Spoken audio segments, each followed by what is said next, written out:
Sunday ശലോമിലേക്ക് സ്വാഗതം. ഞാൻ Jose John Mallikassery.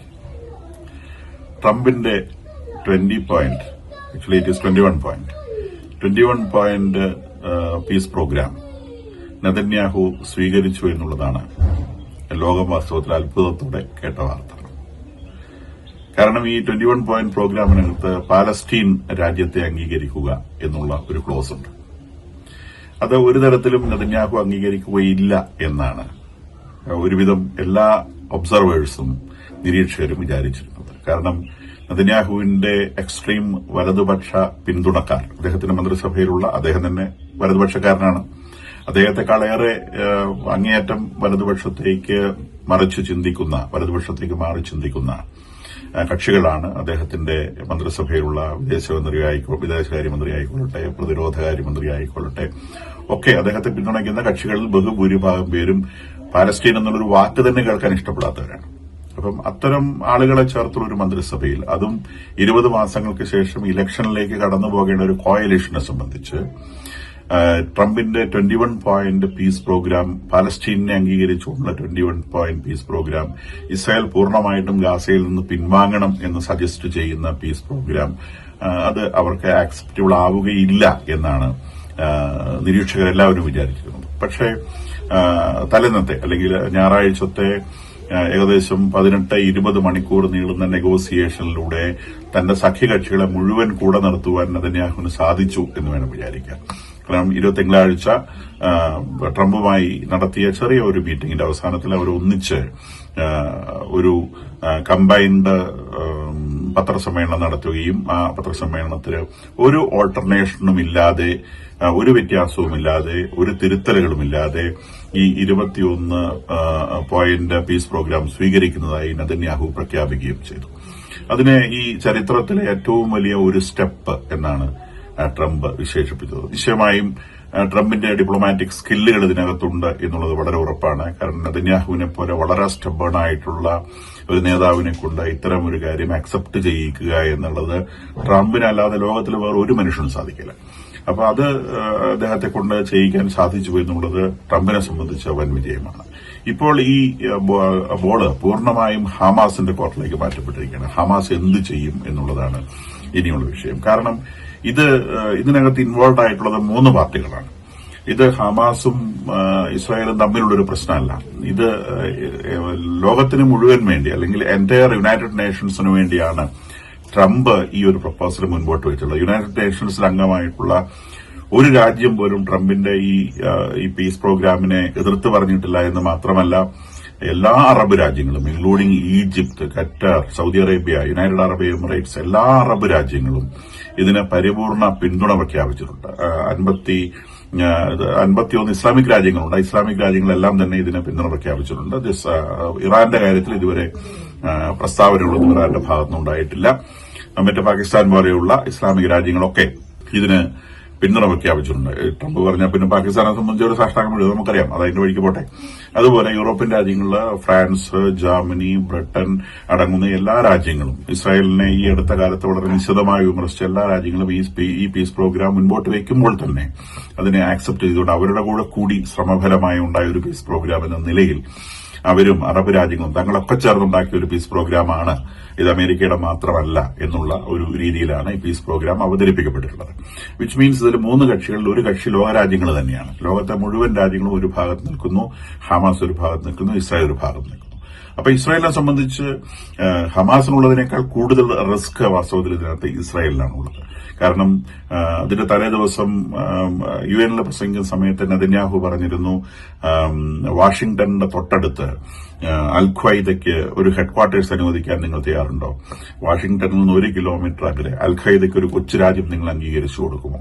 അങ്ങനെ വാഷിംഗ്ടണിനടുത്ത് അൽ-ഖ്വയ്ദയ്ക്ക് ഒരു കൊച്ചു രാജ്യം അംഗീകരിച്ചു കൊടുക്കുന്നത് പോലെയാണ് ഇസ്രായേൽ അതിർത്തിയിൽ നിന്ന് 1 കിലോമീറ്റർ മാത്രം മാറി ഒരു പാലസ്തീൻ രാജ്യം നൽകുന്നത് എന്ന് നെതന്യാഹു പറയുകയുണ്ടായി.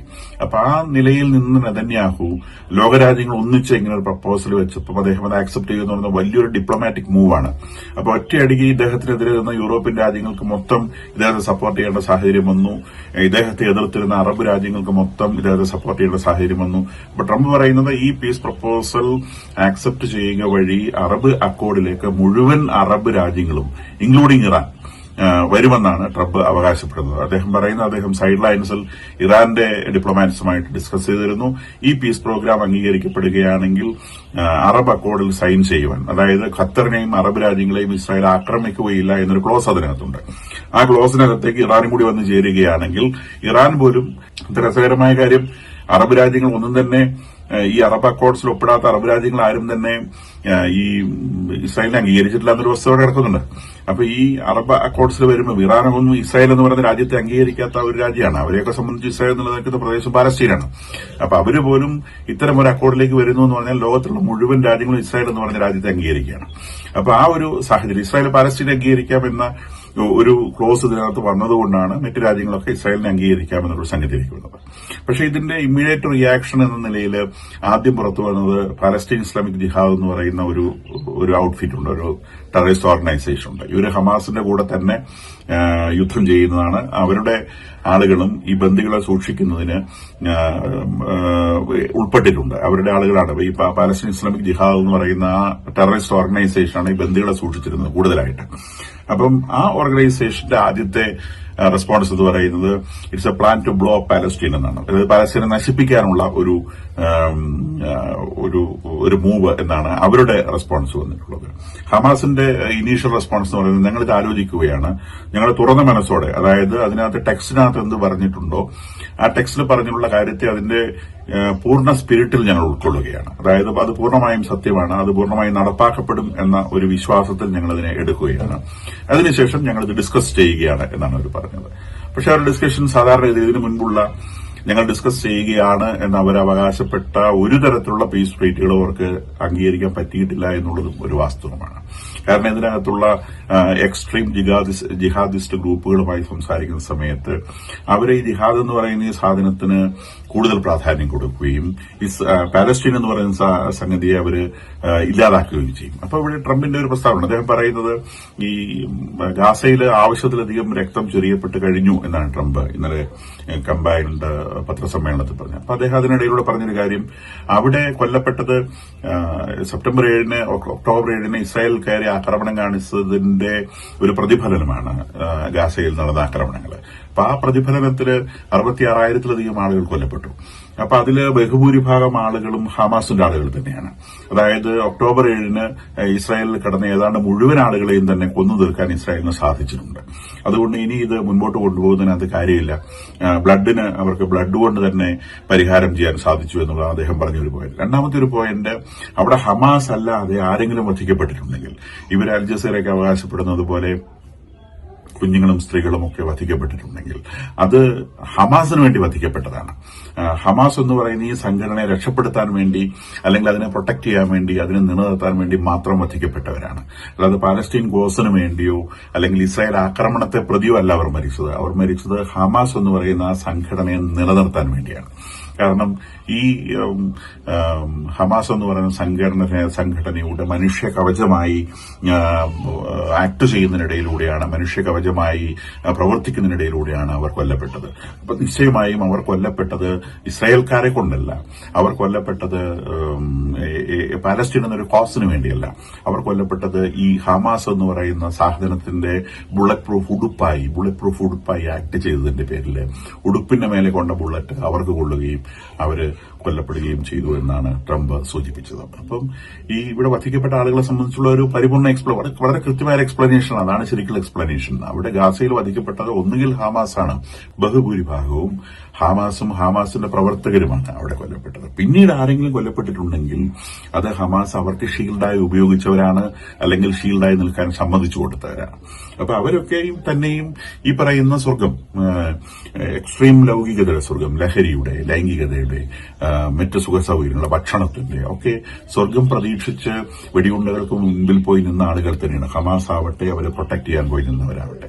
അപ്പൊ ഇനി ഈ പാലസ്തീനിൽ സമാധാനം വരണം എന്ന് പറയുമ്പോൾ ഇതിനകത്ത് വരുന്ന ഏറ്റവും വലിയ റിസ്ക്കായി ഹമാസ് എന്ന് പറയുന്ന സംഘടന രൂപീകരിക്കപ്പെട്ടത്, ഞാൻ കഴിഞ്ഞ ദിവസം സൂചിപ്പിച്ചതുപോലെ ഇറാൻ എന്ന് പറഞ്ഞ രാജ്യത്തിലെ മത നേതൃത്വത്തിന്റെ ഗവൺമെന്റ് രൂപീകരിക്കപ്പെട്ടതൊക്കെ അവരുടെ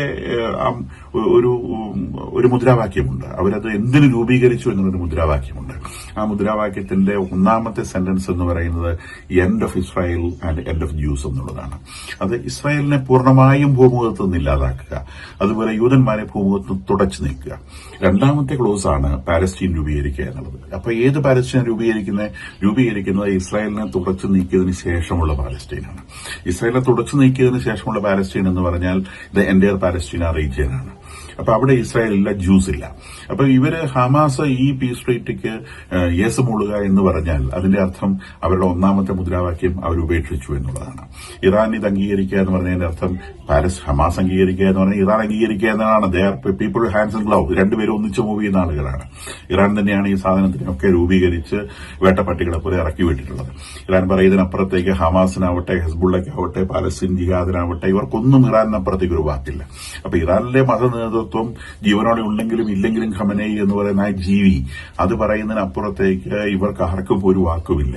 അപ്പൊ അയാളെ സംബന്ധിച്ച് അയാളുടെ ആ ഒരു വ്രതം, ഇസ്രായേലിനെ അവസാനിപ്പിക്കുക, ജ്യൂസിനെ അവസാനിപ്പിക്കുക എന്നുള്ള വ്രതം വേണ്ടെന്ന് വെക്കുമോ എന്നൊരു വിഷയം അതിനകത്തുണ്ട്. അപ്പൊ അവര് അത് വേണ്ടെന്ന് വെക്കാനുള്ള സാധ്യത കുറവാണ് എന്നാണ് ഇനീഷ്യൽ റെസ്പോൺസുകൾ പാലസ്തീൻ ജിഹാദിന്റെ റെസ്പോൺസിൽ നിന്ന്. അപ്പൊ അങ്ങനെ വരുമ്പോൾ എന്ത് സംഭവിക്കും? ലോകത്തിന് മൊത്തം ഹമാസിനെ കൊല്ലേണ്ട സാധ്യത വരും. അപ്പോൾ ട്രംപ് ഇത് പറഞ്ഞിട്ടുണ്ട്, നിങ്ങൾ ഹമാസ് ഇത് ആക്സെപ്റ്റ് ചെയ്തില്ലെങ്കിൽ Netanyahu will finish the job എന്നാണ് പറഞ്ഞത്. നെതന്യാഹു അദ്ദേഹത്തിന്റെ ജോലി തീർക്കും. എന്താ അദ്ദേഹത്തിന്റെ ജോലി? ഹമാസിനെ തുടച്ചു നീക്കുക, എല്ലാ ഇസ്ലാമിക് ടെററിസ്റ്റ് ഗ്രൂപ്പുകളെയും അവസാനിപ്പിക്കുക, ഇൻക്ലൂഡിംഗ് ഇറാൻ എന്നുള്ളതാണ് അതിന്റെ മെസ്സേജ്. ഇറാന്റെ പേര് പറയുന്നില്ല എന്നേ ഉള്ളൂ. ടെററിസ്റ്റ് ഓർഗനൈസേഷൻസിന്റെ കൂട്ടത്തിൽ തന്നെയാണ് ഇറാനെ വേണ്ടിയിട്ടുള്ളത്. Netanyahu will do the job and America will support എന്നാണ്. അപ്പൊ അമേരിക്ക വിൽ സപ്പോർട്ട് എന്ന് പറഞ്ഞാൽ എൻ്റയർ വേൾഡ് ഇതിനെ സപ്പോർട്ട് ചെയ്യേണ്ടി വരും. കാരണം ഈ ഒരു പീസ് പ്രപ്പോസൽ മുൻപോട്ട് വെച്ചിട്ടുള്ളത് ലോകരാജ്യങ്ങൾ ഒന്നിച്ചു ചേർന്നിട്ടാണ്. അപ്പൊ ലോകരാജ്യങ്ങൾ ഒന്നിച്ചു ചേർന്ന് വെച്ച ഒരു പീസ് പ്രപ്പോസൽ ഹമാസ് അംഗീകരിക്കാതെ വന്നാൽ ഹമാസ് മാത്രം ഒരു ഭാഗത്തും ഇസ്രായേലും ലോകരാജ്യങ്ങളും മുഴുവനും ഒന്നിച്ചൊരു ഭാഗത്തും വന്നു നിൽക്കുന്ന ഒരു സാഹചര്യത്തിലേക്കാണ് ഇത് നീങ്ങുന്നത് എന്നുള്ള വലിയൊരു ഡിപ്ലോമാറ്റിക് മൂവാണ്, ഒരു നയതന്ത്ര നീക്കമാണ് വാസ്തവത്തിൽ ട്രംപ് ഇതുവഴി നടത്തുകയും ഇസ്രായേലിന് നേടിക്കൊടുക്കുകയും ചെയ്തത് എന്ന് മനസ്സിലാക്കാം. അപ്പൊ ഇതിനകത്ത് ഭീഷണി മനസ്സിലാക്കിയിട്ട് തന്നെയാണ്, അല്ലെങ്കിൽ ഈ ഒരു സാഹചര്യം മനസ്സിലാക്കിയിട്ട് തന്നെയാണ് ജിഹാദ് എന്ന് പറഞ്ഞ ഒരു സാധനത്തിന് ഈ ലോകത്തിൽ നിലനിൽക്കാൻ കഴിയുകയില്ല എന്ന് മനസ്സിലാക്കിയിട്ട് തന്നെയാണ് ഈ പാലസ്തീൻ ഇസ്ലാമിക് ജിഹാദ് എന്ന് പറയുന്ന organization this is a plan to blow up Palestine എന്ന് പറയാൻ ഇടയായത്. കാരണം അവരുടെ പാലസ്തീൻ എന്ന് പറയുന്ന ഇസ്രായേൽക്കാരില്ലാത്ത, ജ്യൂസ് ഇല്ലാത്ത പാലസ്തീനാണ്. അപ്പൊ അതിനുള്ള സാധ്യത പരിപൂർണമായും അടച്ചു കളയുന്ന ഒരു പ്രപ്പോസലാണ് ഇത് എന്നാണ് ഈ പാലസ്തീൻ ജിഹാദിസ്റ്റ് ഓർഗനൈസേഷന്റെ അല്ലെങ്കിൽ പാലസ്തീൻ ജിഹാദിന്റെ ആദ്യത്തെ റെസ്പോൺസിൽ നമ്മൾ മനസ്സിലാവുന്നത്. ഇനി ഹമാസ് ഞങ്ങളത് ചർച്ചയ്ക്ക് വെച്ചു എന്ന് പറഞ്ഞു.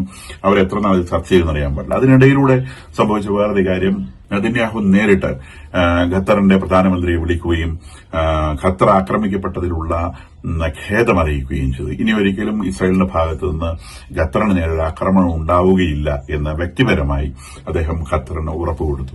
പക്ഷേ ഇസ്ലാമിക രാജ്യങ്ങളുടെ നേരെ ഇസ്രായേലിന്റെ ഭാഗത്തു നിന്ന് വലിയൊരു സിഗ്നലാണിത്. എന്റെ കൂടെ നിൽക്കൂ, ഞാൻ നിങ്ങളെ ആക്രമിക്കുകയില്ല. അവർക്ക് ചെയ്യാനുള്ളത് അവർ ചെയ്തു കഴിഞ്ഞു. കാരണം ഈ ഭീകരന്മാരെ ഒളിപ്പിച്ചു കഴിഞ്ഞാൽ എന്താണ് സംഭവിക്കാൻ പോകുന്നത് എന്ന് ഇസ്ലാമിക രാജ്യങ്ങൾക്ക് വളരെ കൃത്യമായിട്ട് ബോധ്യപ്പെടുത്തി. ഇനി ഒരു സോറി പറഞ്ഞെങ്കിൽ പിൻവാങ്ങുന്നതുകൊണ്ട് യാതൊരു പ്രശ്നമില്ല. നാളെ അവർ ആ പണി ചെയ്യത്തില്ല. കാരണം അത് ചെയ്തു കഴിഞ്ഞാൽ ഇനിയും കിട്ടുമെന്ന് അവർക്കറിയാം. അപ്പൊ ഈ ഒരു സാഹചര്യത്തിൽ നിങ്ങളുടെ സോവറിനിറ്റി വയലേറ്റ് ചെയ്യപ്പെട്ടിട്ടുണ്ടെങ്കിൽ ഐ എം സോറി എന്ന് പറഞ്ഞുകൊണ്ട് അദ്ദേഹം ഖത്തറി പ്രൈം മിനിസ്റ്ററെ വിളിച്ചു പറഞ്ഞു. അതോടെ അവർ പരിപൂർണ്ണ തൃപ്തരായി. അവരെ പൂർണ്ണമായിട്ടും ഈ പറയുന്ന പീസ് ട്രീറ്റിയുടെ ഭാഗത്തേക്ക് വന്നിരിക്കുന്നു. അപ്പൊ മുഴുവൻ അറബ് രാജ്യങ്ങളും അതുപോലെ മുഴുവൻ ലോകരാജ്യങ്ങളും അമേരിക്കയുടെ നേതൃത്വത്തിൽ ഒറ്റക്കെട്ടായി നിന്നുകൊണ്ട് ഈ ഗാസയിലെ സമാധാനത്തിന് വേണ്ടി മുൻപോട്ട് വെച്ച പ്രപ്പോസലിനെ സംബന്ധിച്ച് ഇനി ഹമാസിന്റെ ഭാഗത്തു നിന്നുണ്ടാവുന്ന പ്രതികരണം എന്ത് എന്നുള്ളതാണ്. പോസിറ്റീവ് റെസ്പോൺസ് നൽകിയാൽ ഹമാസ് തീർന്നു എന്നാണ്. ആയുധം വെച്ച് കീഴടങ്ങി സാഷ്ടാംഗം വീണു, ജിഹാദിസ്റ്റ് പ്രസ്ഥാനങ്ങൾ അവസാനിച്ചു, ഇറാൻ വീണു. ഹമാസ് കീഴടങ്ങി എന്ന് പറഞ്ഞാൽ ഇറാൻ കീഴടങ്ങി എന്നാണ് അർത്ഥം. എതിർത്തു നിന്നാൽ എൻറ്റയർ ലോകത്തിന്റെ മുമ്പിൽ ജിഹാദിസ്റ്റ് പ്രസ്ഥാനങ്ങൾ, അത് അറബ് രാജ്യങ്ങളടക്കമുള്ള രാജ്യങ്ങളുടെ മുമ്പിൽ ജിഹാദിസ്റ്റ് പ്രസ്ഥാനങ്ങൾ ഈ ലോകത്തിനെ നശിപ്പിക്കാൻ നിൽക്കുന്ന ഒരു കീടമായി, ഒരു കൃമിയായി, ഒരു വിഷജന്തുവായി എല്ലാവരുടെയും മുൻപിൽ ജിഹാദിസ്റ്റ് പ്രസ്ഥാനങ്ങൾ മാറുകയും ചെയ്യും.